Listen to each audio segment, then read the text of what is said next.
یہ قربانی حضرت ابراہیم کا طریقہ ہے۔ حضور نے اگرچہ نبی پاک کی اپنی سنت تھی، یہ بھی کہہ سکتے تھے سنتی و سنت ابیکم ابراہیم، میری سنت ہے اور تمہارے باپ ابراہیم کی سنت ہے، یہ نہیں فرمایا۔ جب صحابہ نے کہا قربانی کیا ہے، فرمایا سنت ابیکم ابراہیم، یہ تمہارے باپ ابراہیم کی سنت ہے۔ ہر صاحب نصاب پر قربانی واجب ہے، جو زکوٰۃ کا نصاب رکھتا ہو اس پر قربانی واجب ہے، یعنی ضروریات سے زیادہ اتنے پیسے جتنے پیسوں سے زکوٰۃ فرض ہوتی ہے، اتنے پیسے جس آدمی کے پاس قربانی سے پہلے آ جائیں اس آدمی پر قربانی کرنا واجب ہے۔ بکرا، چھترا، دمبا 1 سال کا یا دمبا 6 مہینے کا ہو پر اتنا بڑا محسوس ہوتا ہو کہ لگے کہ 1 سال کا ہے، اس کی قربانی ہو سکتی ہے۔ جانور میں کوئی عیب نہیں ہونا چاہیے، اتنا کمزور نہ ہو کہ ذبح جہاں اسے کرنا ہے وہاں وہ چل کے جا نہ سکے، اتنا کمزور جانور نہ ہو، اس کے اندر بظاہر کوئی اتنا بڑا نقص نہ پایا جاتا ہو، کانا نہ ہو، لنگڑا نہ ہو، کوئی اس کی ہاتھ نہ کٹے ہوئے ہو، ایسا نقص جو واضح ہو۔ بکرا 1 سال کا،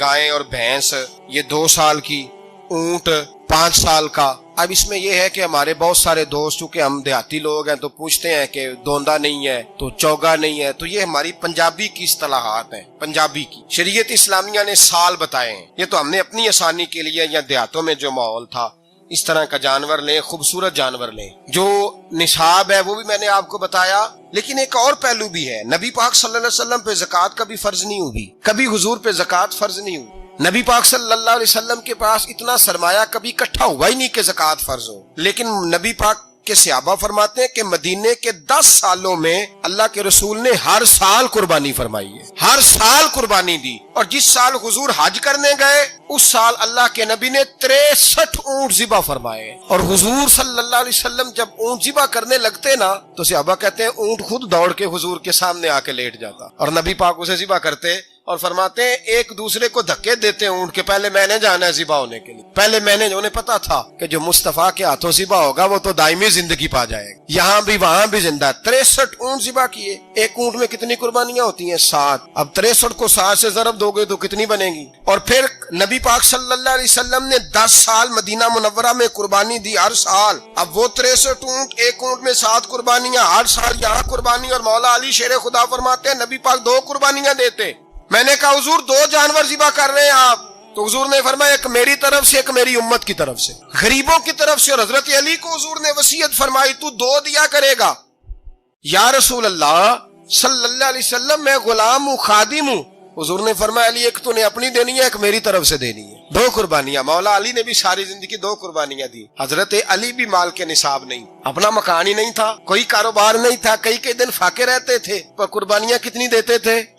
2۔ ہمارے پاس ویسے اگر سسرال میں، میکے میں، کزنوں میں کچھ شادی ہو جائے تو 50-60 ہزار کا خرچہ برابر ہے، وہ پکا ہے، اور قربانی کی باری غریب ہو گئے، سارے غریب ہو گئے، کہتے نہیں یہاں مشکل ہے۔ او خدا کے بندے، اللہ کے ساتھ تجارت کر، اس کے رستے میں 1 دے گا، رب تجھے 70 گنا اضافہ کے ساتھ عطا فرمائے گا۔ قربانی مال کے نصاب پہ ہے، کوشش کیا کریں کہ اللہ کے رستے میں جب دینا ہو پھر لیت اللہ سے بچیں، خوبصورت جانور لائیں جن کو اللہ نے توفیق دی ہے، ان کے لیے نصیحت ہے جن کو اللہ نے توفیق دی۔ میں نے اپنے حضرت صاحب کو دیکھا ہے، وہ کہتے تھے کئی جانور اللہ نے بڑا نوازا ہے، کہتے ایک میرا ہے، ایک میرے ماں کا، ایک میرے باپ کا ہے، ایک میرے فلاں استاد صاحب کا، ایک میرے پیر صاحب کا ہے، یہ جانور غوث اعظم جیلانی کا نام کا دے رہا ہوں۔ اور پھر ایک بڑا خوبصورت جانور بندھا ہوتا اور حضرت خود ان کو چارہ ڈال رہے ہوتے، تو حضور یہ کیا ہے؟ فرمانے لگے یہ میں رسول اللہ کے نام پہ قربان کروں گا، یہ نبی پاک کے نام پر قربان کیا جائے۔ جن کو اللہ نے حیثیت دی ہے وہ کوشش کریں اپنے محبوب کی طرف سے بھی قربانی کریں، نبی پاک کے نام کی قربانی دے، خوبصورت سا جانور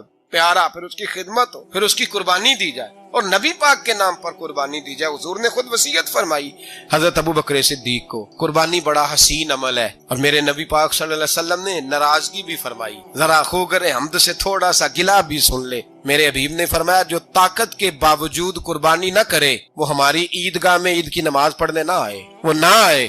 اور یا رسول اللہ جو کرے گا، فرمایا قربانی کے جانور کا خون کا قطرہ بعد میں زمین پہ گرے گا، اللہ اس کے سارے گناہ پہلے معاف فرما دے گا، اللہ اس کے سارے گناہوں کو بخشے گا۔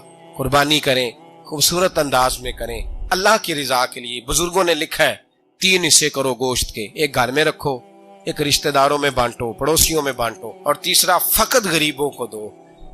لیکن میں اکثر یہ سوچتا ہوں کہ ہمارے ہاں قربانی کرتا ہی وہ ہے جن کے گھر میں ہر جمعرات کو چھوٹا گوشت پکتا ہے، اور جن کے گھر میں ہفتے میں 3 دفعہ مرغی کا گوشت پکتا ہے، وہی تو قربانی دینے کے قابل ہو۔ تو وہ بھی اگر قربانی کے بکرے میں سے بھی تیسرا رکھنا چاہیں تو اجازت تو ہے، میں نے کہا سارا رکھنے کی بھی اجازت ہے، لیکن اگر آپ مہربانی کریں، کوشش کریں کہ یار ہم تو سارا سال ہی کھاتے ہیں، اور ہمارے یہاں جو گوشت تقسیم ہوتا ہے نا وہ بھی باری لگی ہوئی ہے، ادھر سے پلیٹ آئی تھی گوشت کی تو ادھر سے بھر کے چلی گئی، بھئی اس نے کی ہے، اس کو بار بار گوشت دینے کا کیا مطلب ہے؟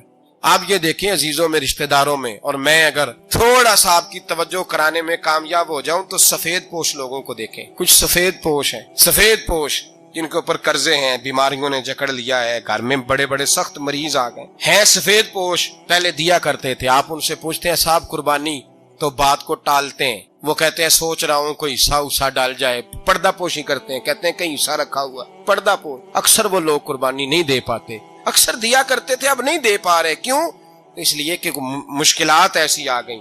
ان لوگوں کا خیال کریں، ان کے گھروں تک گوشت پہنچا کے آئیں، ان پر توجہ کریں۔ وہ سفید پوش آدمی کبھی ذکر نہیں کرے گا، کچھ تو ایسے ہیں جو خود پہنچ جاتے ہیں کہ ہمیں گوشت دیا جائے، لیکن کچھ سفید پوش ہیں لا یسألون الناس الہافا، اللہ فرماتے کچھ لوگ لپٹ لپٹ کے سوال نہیں کرتے، سفید پوشی کا بھرم رکھتے ہیں، کا مزاج نہیں۔ ان کی طرف دیکھیں، اپنے رشتہ داروں کو دیکھیں، خاص کر ان رشتہ داروں کو دیکھیں جن کا آپ کو پتا ہے کہ غریب ہیں، مجبور ہیں، ان کے گھروں میں گوشت بھیجیں۔ غریب بیٹیوں، غریب بہنوں کا خیال کریں، اس طرف متوجہ ہوں، ان کے ساتھ اس نے سلوک کریں، اس طرف آپ لوگ خیال کریں۔ اللہ ہمیں سمجھنے کی توفیق عطا فرمائے۔